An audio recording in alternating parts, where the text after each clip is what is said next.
Good morning mga obeng, welcome back to our YouTube channel. Ayan, pasensya na kayo, 8 days kami hindi nakapag-upload ng vlog. Kasi nga po, eto, tinamaan po kami ng trangkaso ni Patricia, parehas po kami. Oh no! Eto, bali, pa 3 days ko nang nilalagnat, kaya hindi ako makapaglinis dito sa harapan ng bahay namin at saka sa likod na ako makapagwalis. Kasi ang sama ng bigat ng pakiramdam ko after po namin tumugtog nung huling tumugtog po kami galing 13.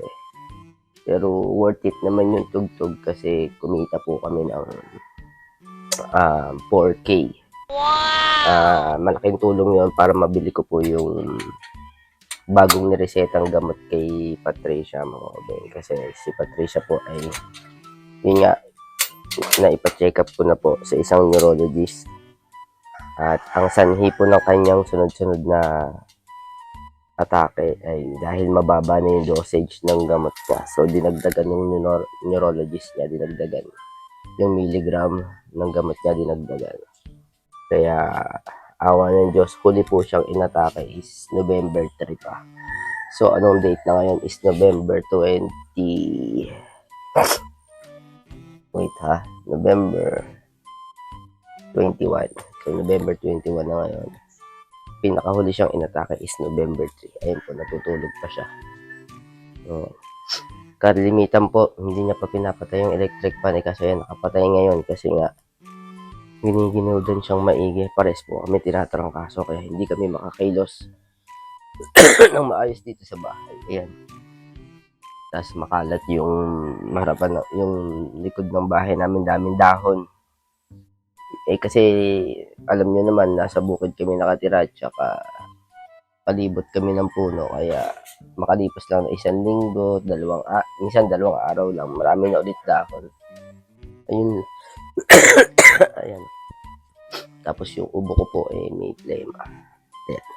Tatapos ko lang maggatas. Ayan. Minom din ako ng gamot. Ito, minom na ulit ako.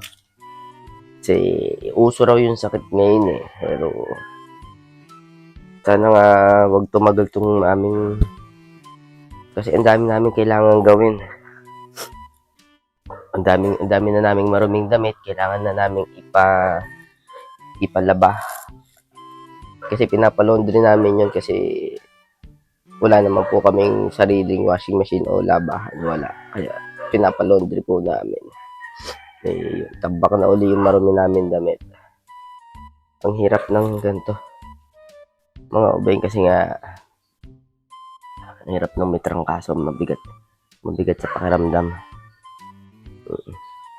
Ay, hinihintay ko lang magising si Patricia para mapainom ko rin siya ng gamot. Ayan. Babos, uwi na doon. Pasok. Yung pusa namin sobrang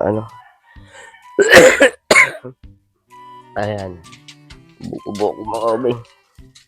Ang hirap ng ganito. Hindi ka makakailos na maayos. Kaya in-update lang namin kayo sa aming channel. Baka nagtataka kayo bakit di na kami nakakapag-upload. Ito nga dahil tinamaan kami ng trangkaso ni Patricia. Ayan.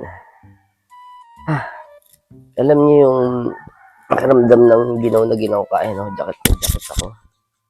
Tapos yung pag-uubo ko, ang lumalabas is plema talaga yung nalabas yung pag-uubo ako. Ngayon naghahanap ako ng oregano para ilaga, tapos yun yung iinumin. Maganda raw yun So magagala-gala ako mamaya dito, maghanap tayo ng oregano. Hindi tuloy ako makapagtanim kasi ang dami ko sana gustong itanim dito sa amin, sa palibot namin. So kung magtanim ng sitaw, ng panibagong okra ulit, at saka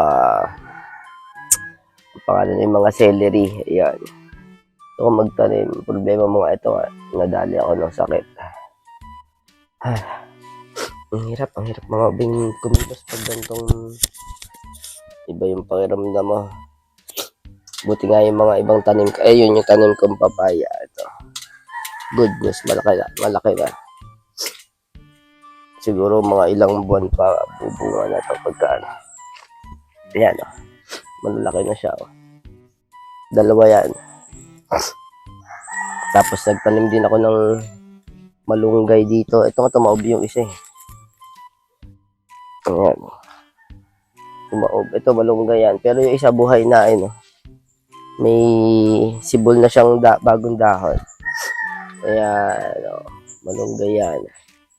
Para kapag gusto nating magluto ng kung ano, mayroon tayo may sasamang gulay. Nag-iipon-ipon lang ako mga ubeng para may paggawa na tong CR namin. Wala, hindi pa po.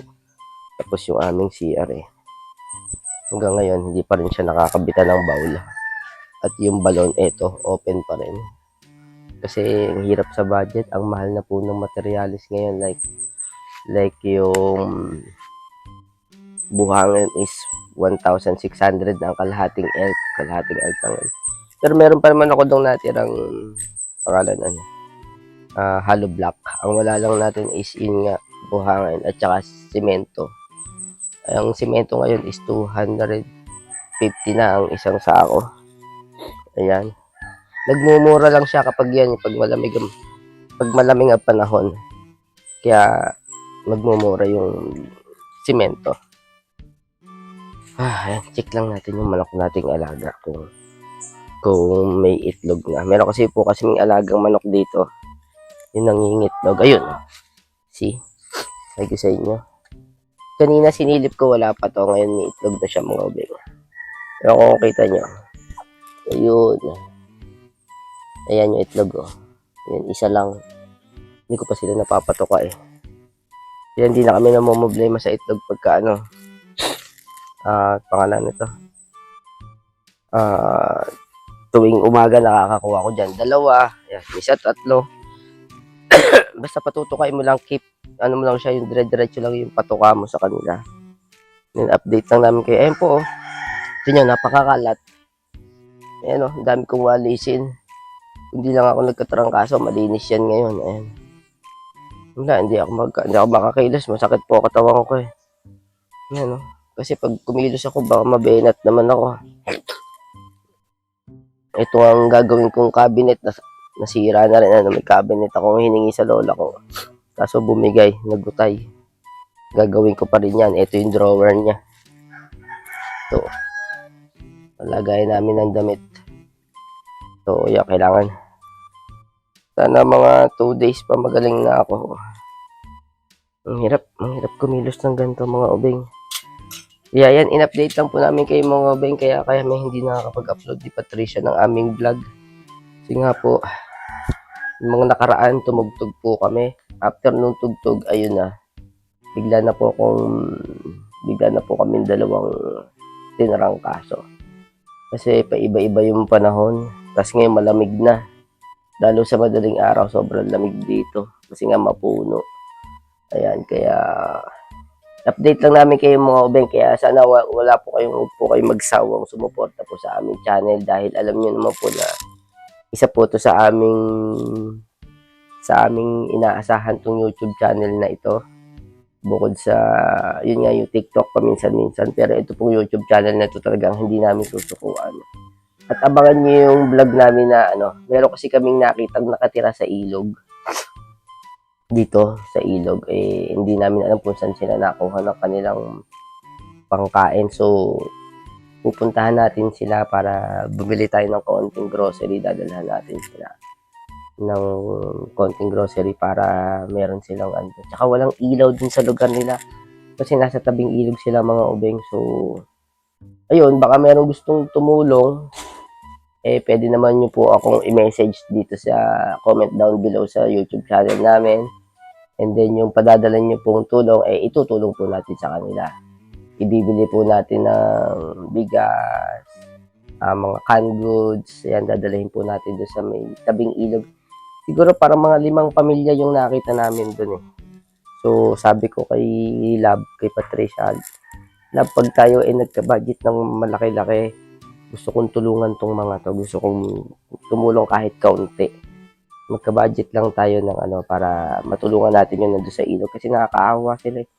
Nandun sila sa tabing ilog. Maswerte pa nga kami kahit ganito lang yung bahay namin. At least, umulan man ng malakas, bumaha, safe kami. Sila nasa tabing ilog sila. Kaya, may mga bata pa. Kaya sabi ko, parang nakakatakot naman pag bumaha. Lalo pag yung bumaha, hindi mo alam.